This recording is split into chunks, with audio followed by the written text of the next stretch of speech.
Hi, students. I promised you that there would be no more lectures, so I'm sorry. This is a short little lecture. I just want to go over some of the things you need to know before you start your final exams, and we're going to do that.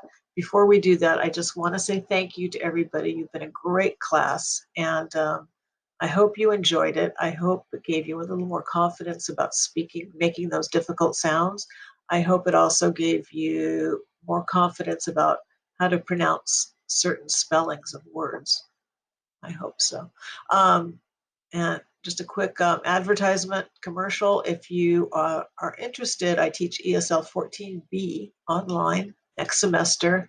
And you guys it would be so easy for you in terms of the format. It's easy because it's set up just the same way. It's, it's voice threads and it's discussions and it's lectures. It's very similar to this class. But ESL 14B focuses on not so much on individual sounds, it focuses on where to put stress in a word. English is a stress-based language, so if you put the stress on the wrong syllable or if you put the stress on the wrong word, that's why people sometimes say, huh, or what to you. So think about ESL 14B, but let's get through 14A first, okay? So let's go to the next page and I'll talk to you about the final.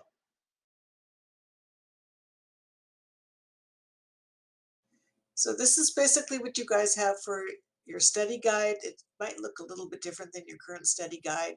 So make sure that you use the study guide that's posted in Canvas for you to help you for the exam. So basically it's going to be two parts. The first part will be a VoiceThread final oral recording of 5 sentences.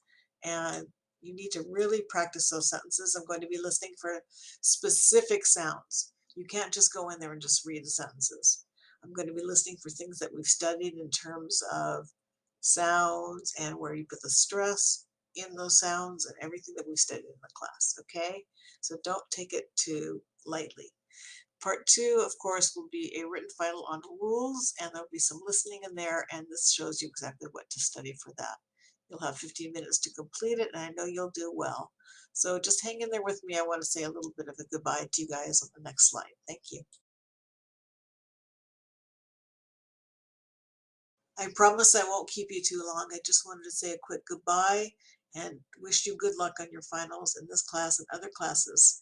Don't forget that for this class, the finals are only open for 3 days. That's it, Wednesday, Thursday, and Friday, and then they're closed forever. So I hope you come away from this class with more confidence with your speaking, with more confidence about how to pronounce words that have weird spellings. So I hope you've incorporated some of those rules.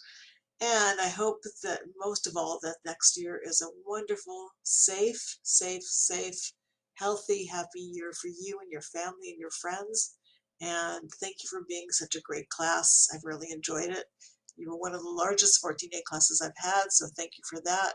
Think about signing up for 14B next semester. And Happy New Year. Good luck to you guys, and I'll miss you. Bye.